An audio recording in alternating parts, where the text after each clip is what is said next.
Yo, what's up everybody? I'm Travis Tyler and this is the Customer Engagement Lab. You're probably very familiar with the old biblical phrase David and Goliath, which comes from the book of Samuel, where the younger, smaller David defeats a stronger, bigger, and more powerful adversary, Goliath. In this episode, we're going to take a look at how companies can sell, market, and advertise against their Goliath, the 800-pound gorilla, the competitor that's eating up all of the market space in their vertical. First, you'll hear from Jed Marley, PandaDoc's Global Manager of Outbound Sales Development, as he shares his 3-step framework for navigating sales conversations where the prospect inevitably brings up that they are either using or comparing you to the Goliath in your space. Research your competitor really well, figure out one thing that they don't do very good or one thing they don't do at all, a feature you have that they don't, and then ask your prospects, how are they doing that one thing? Also in this episode, I chat with Carmen Zita, PandaDoc's Brand Ops Manager, about brands that successfully and not so successfully create advertising campaigns that directly target the Goliaths in their industry. Some of these campaigns even went so far as to catapult the David into the coveted Goliath position. So for any of you remote work geeks that have to Zoom every day, have you not sat there and thought to yourselves hey, what happened to Skype, guys?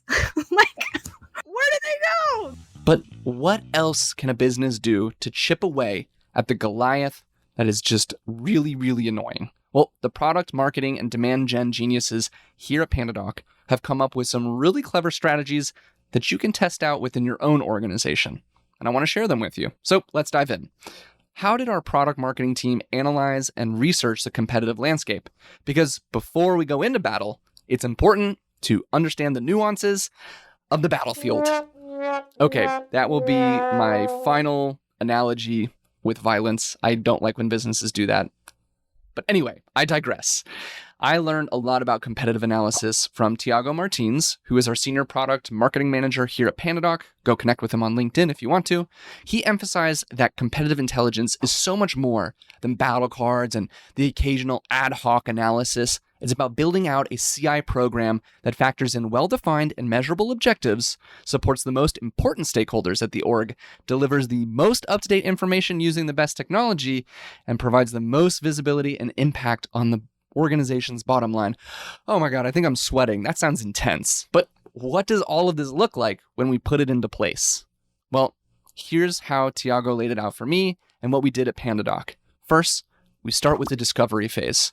We surveyed our sales team, and we got a bunch of data on their views of our current competitive landscape. We also conducted an internal asset audit.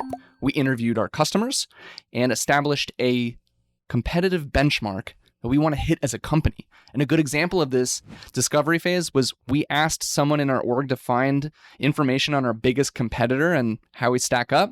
They went to a Slack channel. They checked some battle cards that are in Google Drive and God knows where. Anyway, we realized this whole process was super messy and needed to be refreshed and centralized with the best competitive intelligence possible. Second was the synthesis phase. Sounds fancy, but basically, once we had all the data from the discovery phase, it was time to map out competitive analysis with the best sources, audiences, and formats. Another thing that we did that was really cool is we tiered out competitors based on this data. So right now we have tiers 1 through 5. 1 being the competitors that impact us the most often, and 5 being the ones that we hear least about, whether that's directly or indirectly. We also organized our competitors based on categories of product offerings that overlap with ours. So for example, do they overlap with our proposals or our contracts or our e-signatures? Anyway, cool stuff there, very organized.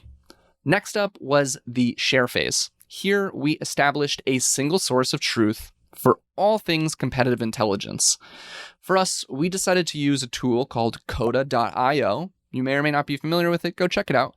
But inside of Coda, we actually developed a competitive intelligence wiki, with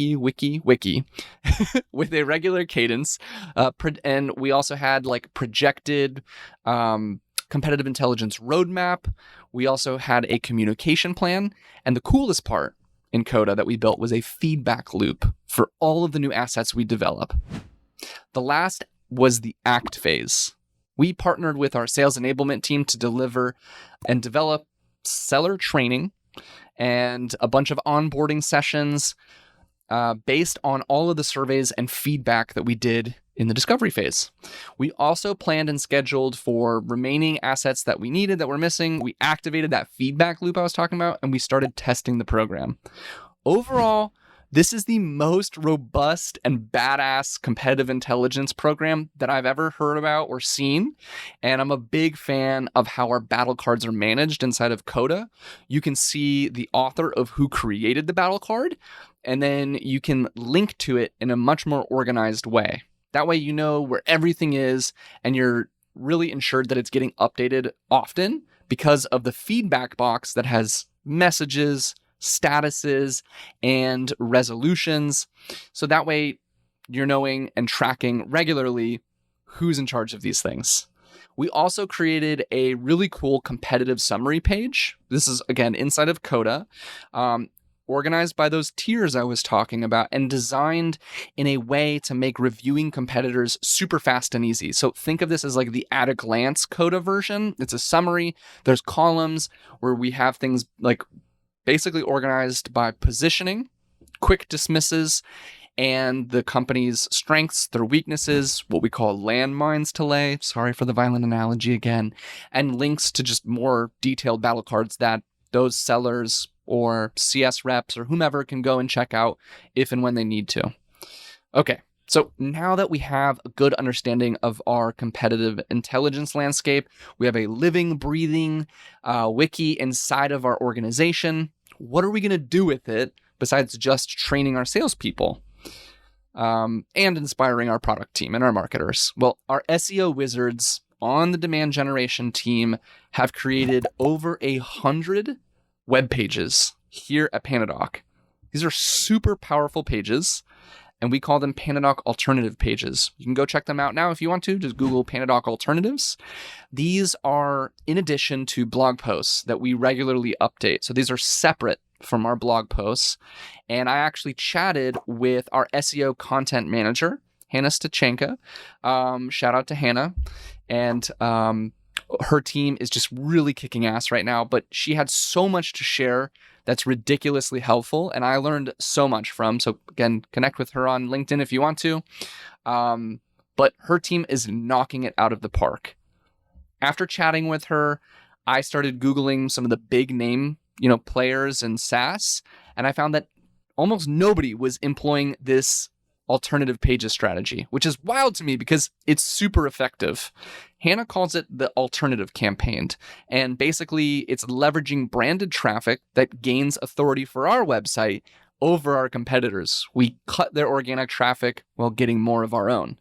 And here's the basic breakdown of what's actually on an alternative page. So here's a page where it's PandaDoc versus blank, and it says PandaDoc versus blank 2022 comparison. Below that, we have a subtitle. Before I get into that, it's important that that's the title, because in Google, that's going to show people that this is super current and really up to date. It's going to make people want to click it and stay on that page longer. Okay, moving on. Below that, we have a subtitle, which leverages more keywords to help with rankings and answer the person's question with valuable information about how we're actually different from the competitor. We provide a unique value prop that answers the question, which is, why should I even be looking at this? It's not a blog post, it's not an essay, and we've got to be super direct with our messaging. Below that are very clear CTAs serving as lead generators so we can track attribution to this content directly. And as we keep scrolling, below that is a comparison table. So you're probably familiar with comparison tables. You've seen them all over websites for a long time. But basically, we try to cover everything we can, from pricing to features to various integrations. Really, our goal here is to give the website visitor something that's very easy to read and comprehend visually. As we keep going down the page, there are more detailed descriptions and explanations about why our product is better. Again, we're really emphasizing that. Each of these are more paragraph style. They'll have titles that are super catchy and offer good explanations. So, for example, we emphasize that PandaDoc is better for small businesses who want to self-serve, save money, collaborate with teammates, and reuse content. We're highlighting the value and pains of this specific ideal customer profile, and that is super critical to this page and the page structure. Lastly, we give visual elements at the very bottom to show off our tool's interface and to help the visitor see our product and not just tell them about it. That way they can take the next steps if they want to. If you're wondering how these pages perform, well, about a dozen of these pages are in our top 25 converting web pages, and we get over 1.4 million visitors per month on PandaDoc's website. So in other words, they are kicking serious ass. And without giving away too much, at the request of some of our demand gen team, one of our pages was responsible in the last 6 months for generating nearly $500,000 in revenue, which is wild.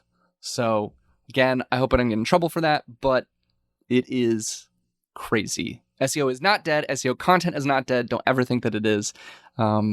Anyway, that's all I've got to show you on how to market against your Goliaths. Connect with Hannah and Tiago on LinkedIn if you want to dive even further into our competitive intelligence and our SEO strategies. That, man, they are just crushing it right now. All right, we're going to take a little break, and when we return, we'll hear from Jed Marley. I'm going to go ahead and throw on my boxing gloves and start training my marketing brain for the fight of my life. Again, with the violence, I'm sorry. Anyway.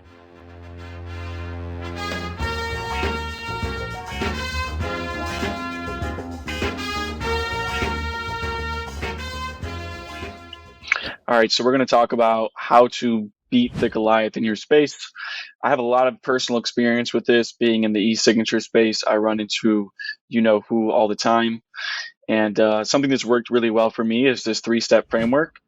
And basically, it looks like step 1, just call out that they're probably already using that competitor. Step 2, compliment the competitor. It's going to build trust with your prospect because most prospects are expecting you to kind of bash their competitor or say how you're better than them. If you compliment them and point out something they're really good at, then you're going to build trust. And then step 3 is asking a spotlight question geared towards that competitor. I heard about spotlight questions from Josh Braun. I'm not sure if he's the one that actually created them or like the idea of it, but basically a spotlight question is asking a question that uncovers, a potential weakness in their process or in the competitor they're using. So a good example might be, research your competitor really well, figure out one thing that they don't do very good or one thing they don't do at all, a feature you have that they don't, and then ask your prospect, how are they doing that one thing, right? Because ideally, they aren't doing it at all or they're not doing it well. And that's where you can kind of find some pain points and potentially, get a meeting on the calendar. So what it sounds like altogether is, hey, I'm sure you guys are probably using so-and-so competitor. Again, I'm just calling it out. That way they can't use it as an objection. I'm just getting it out of the way, calling out the elephant in the room. Step 2 is, they're great at doing this one thing. Again, that builds trust. It's a pattern interrupt. And then step 3 is, but I'm curious, how are you guys handling Spotlight? So again, that comes from researching your competitors really well. An easy way to do that is going on G2 Crowd if you sell software and looking at their positive and negative reviews, finding something they don't do very well, and then just simply asking the prospect, how are you doing that thing? This opens up a lot of really good conversations for me. It's a framework that's worked well. So try it out. Gosh, I just love Jed. I also want to apologize to him because I have been saying his last name incorrectly for the last few episodes. It's Jed Marley, not Jed Marl. Anyway, you're a freaking genius, Jed. We love you. And to be honest, we get so much of our inspiration for these episodes from his content that he's publishing on his own blog called Practical Prospecting with Jed. You can find it on jed.substack.com. Go check it out. Thank you, Jed. So we hope so far that you've learned a few ways that you can approach the Goliaths in your competitive analysis, your SEO tactics, and even your cold sales outreach. But if you're itching for some inspiration of how to do it with video advertising, then you'll love this next segment with Carmen Zita. We'll be right back after this with a quick break.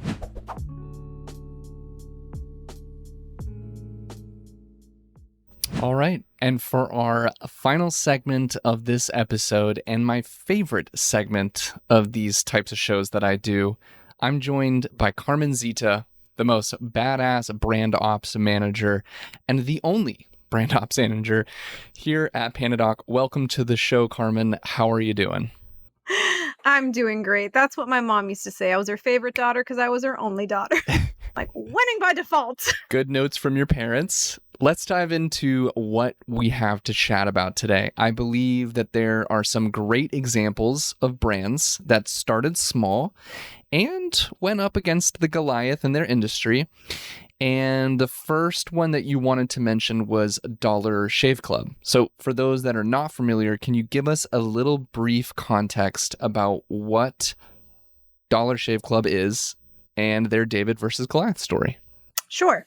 And just real quick, I want to talk about the concept of David versus Goliath, like in the current marketplace, right? Because you hear a lot of companies, and ours is no exception, right? We are definitely in a David versus Goliath setup because we are a startup, now a scale up, but there are larger competitors with seemingly larger marketing budgets, and it can seem like an uphill battle to become number one in the market. But I'm here to tell you that it's possible. And I wanted to share these kind of three examples from the last decade to kind of show you that it is possible if you just know what you're doing, and also kind of right place, right time scenarios, which is kind of the Dollar Shave Club story. So Dollar Shave Club, if anyone remembers, was a subscription-based razor product. So, you know, a la Netflix was to Blockbuster, it was the first time that you can get your razors delivered to your house. They had a great price point, and they had a great ad. And it was that ad, which aired on YouTube back in 2012, that went completely bonkers viral. And I think it's in, 48 hours? They had 12,000 orders, 4 million views. And then that just catapulted them. And, you know, think about their Goliath here, Procter & Gamble, right? Gillette razors, which when you think about it, is something that you start that journey when you're talking about like brand affinity, since you're a teenager, right? Men and women, we all start shaving when we're teens. We shave something. And that's when we're usually kind of experimenting with what's our favorite razor. That's true. We all shave something. And that's when you pick your favorite razor. And typically that's the razor you stick with. And these guys kind of crack the code with like, hey, wait a minute. Are you also annoyed when you have to go to Walgreens and ask for the key to get your razor? How embarrassing. They don't talk about that in the ad, but that's the part that I hate the most. I just wanted to just bring that, like if anyone's listening from like Walgreens or like CVS, like why do I have to ask for the key? Anyway, we don't have to talk about it. So I wanted to share that story because I think that's a great example. And I think you have the ad here to play and we can talk about a little bit of why it was so successful after we watch it. Yep, let's spin up that ad that went viral about 9 years ago and eventually led to Dollar Shave Club being bought by Unilever somewhere down the road just a couple of years back. So here's that clip. Hi, I'm Mike, founder of DollarShaveClub.com. What is DollarShaveClub.com? Well, for $1 a month, we send high-quality razors right to your door. Yeah, $1. Are the blades any good? No. Our blades are f***ing great. Each razor has stainless steel blades, an aloe vera lubricating strip, and a pivot head. It's so gentle a toddler could use it. And do you like spending $20 a month on brand name razors? 19 go to Roger Federer. I'm good at tennis. And do you think your razor needs a vibrating handle, a flashlight, a back scratcher, and 10 blades? Your handsome-ass grandfather had 1 blade and polio.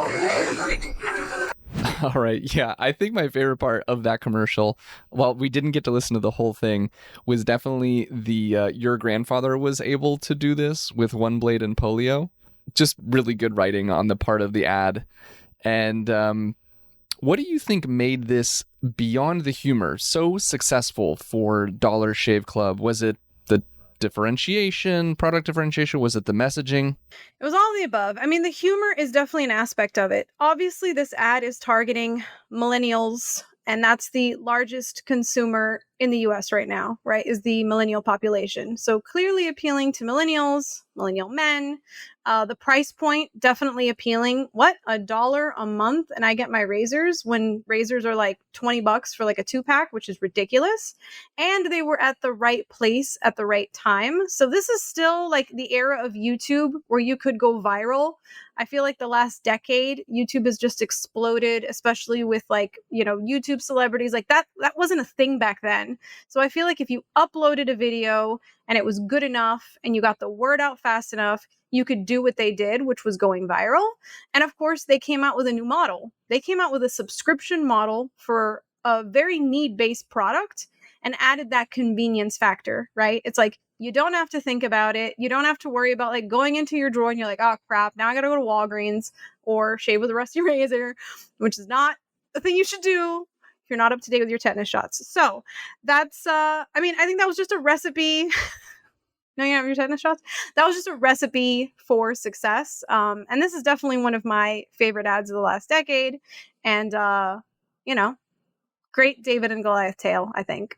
All right, let's move on into another example that you wanted to share with me, which is Tom's shoes. Now, again, for those that are not familiar, can you just give us a brief background of Tom's shoes and what their unique approach was to the David versus Goliath, taking on the big 800-pound gorilla, if you will? Yeah, so Tom's wasn't necessarily an overnight success, but they definitely were a company that came about in like the later to mid 2000s. And they found success by, again, targeting millennials with cause marketing, right? The concept of Tom's, if you've ever heard of them, is you buy a pair, another pair is donated to a child in need who doesn't have a pair of shoes. They launched a big campaign around that, which was kind of like a challenge, kind of like the Ice Bucket Challenge, where it's like one day without shoes, where they challenge people to go around without shoes so they can understand what a hardship it is to actually not have shoes. And that really spoke to people, especially millennials, which if you look at studies, and I don't know if the stats have been updated, but back in 2020, there was a study that basically said that 91% of millennials will choose a company based on a cause. And I am one of those millennials that's like, oh, I will justify this chocolate purchase because this will give chocolate to another child. That's what I will do.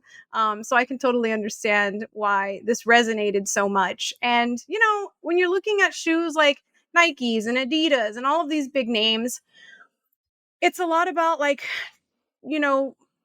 showing off your brand and trend setting and this and that. And I think that there's a big market for people looking for authenticity, right? There's a big market of people that don't necessarily care about name brands. We all kind of know now the veil's been pulled off. We all know they're all made in the same factory overseas for underpaid employees. The material's not great. You're paying for the label, right? So am I going to pay $100 for a pair of Nikes that are going to fall apart? Or, no offense, by the way, I have Nikes. I love Nike. I'm not talking crap about Nike. I do. But do I want to pay $100 for those shoes, or do I want to pay $100 for a pair of shoes where I know another person's going to get them that actually needs them? I'm going to sleep well at night. And that's exactly what Tom's did. So I think you have the ad for that as well. We're going to play a small clip. Yep. Let's open that up real quick. Every day of the year, when you purchase a pair of Tom's, a pair of shoes is given to a child in need. But what if you didn't have to buy anything and you could still help a child get new shoes? This year, between Tom's birthday and One Day Without Shoes, for every person that Instagrams a barefoot picture with the hashtag without shoes, Tom's will give a pair of new shoes to a child in need. Yeah, so I think what I like about this is Tom's whole product marketing approach. They, like you said, they went against the Nikes, the Adidas, and the New Balance, and they wanted to show that shoes, not just in one commercial, but in the entire philosophy of the company, just like you said, the differentiation of their product, it's going beyond just what you put on your feet for fashion or for comfort, right? You can improve the lives of others in an authentic way by making a purchase of this brand as an alternative to what you can usually buy. I think that's a great example. All right, let's wrap this up with something that we're both eager to talk about, which is a player in the B2B space. So we just talked about two, direct-to-consumer brands.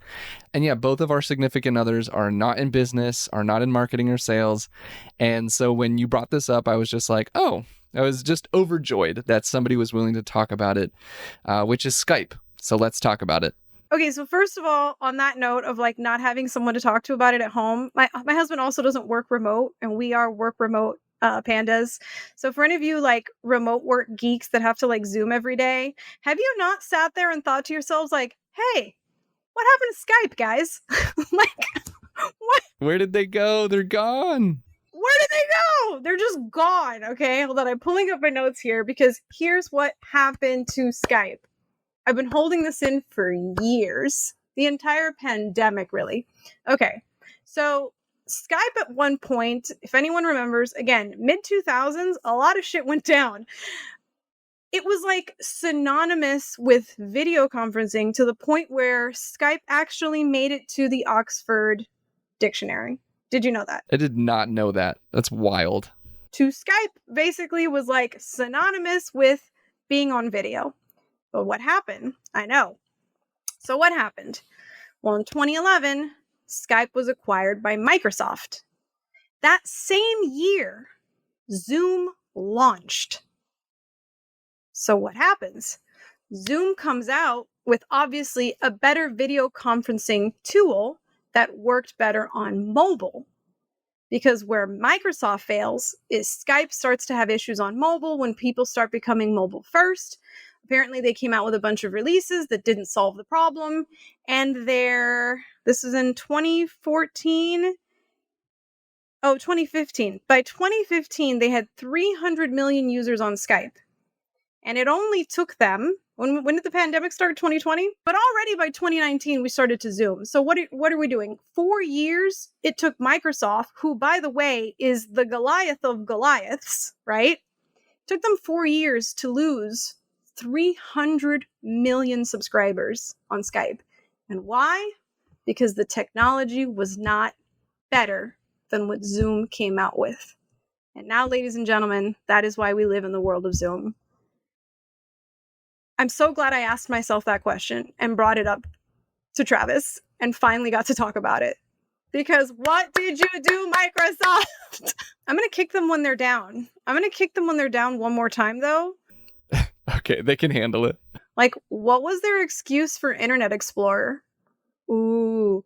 I'm going to go ahead and use my dial-up internet, whip up some Internet Explorer while I go ask Jeeves and use my Skype to talk with my family from abroad. Burn. Okay, so I'm just saying.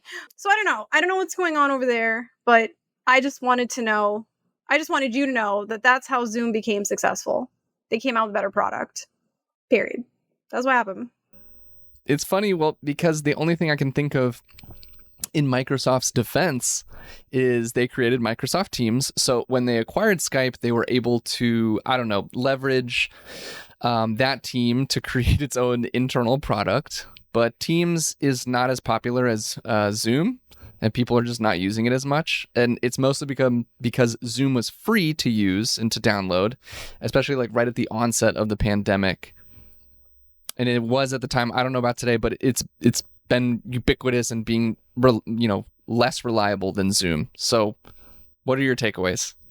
Yeah, I have 3 takeaways. Okay. So number 1 is be hyper-focused with your targeting. Okay. So if you've identified who your target audience is, speak to them. Don't try to cast out a super wide net by creating something that's hyper generic. It's not going to resonate with everyone. So stop trying. You also have to come out with something new. Okay. So whether it's your business model, like, making something a subscription model that wasn't in the past, or just coming out with a better product, like you just have to do it. If you're going to come out with something that's like a Me Too product and you're just going to like lower the price, then you might as well just like sell it on Amazon. Oh, there go my headphones.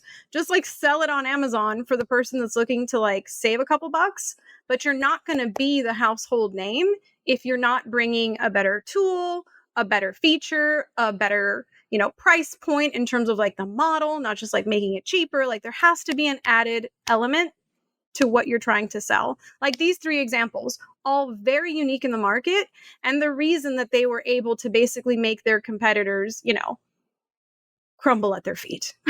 That's an exaggeration, but Zoom definitely did that to Skype. Sorry, I can't. This was a delightful episode of the Customer Engagement Lab. As always, Carmen, you bring a smile to my face, so thanks for joining us. That's what they pay me for. Thanks, Travis. We hope you guys enjoyed it, and thanks for tuning in. We'll see you all next week on the Customer Engagement Lab. Thanks for listening to the Customer Engagement Lab, brought to you by PandaDoc. If you liked what you heard, please subscribe to our YouTube channel or connect with us on LinkedIn. We love to hear from you and what you think of the show.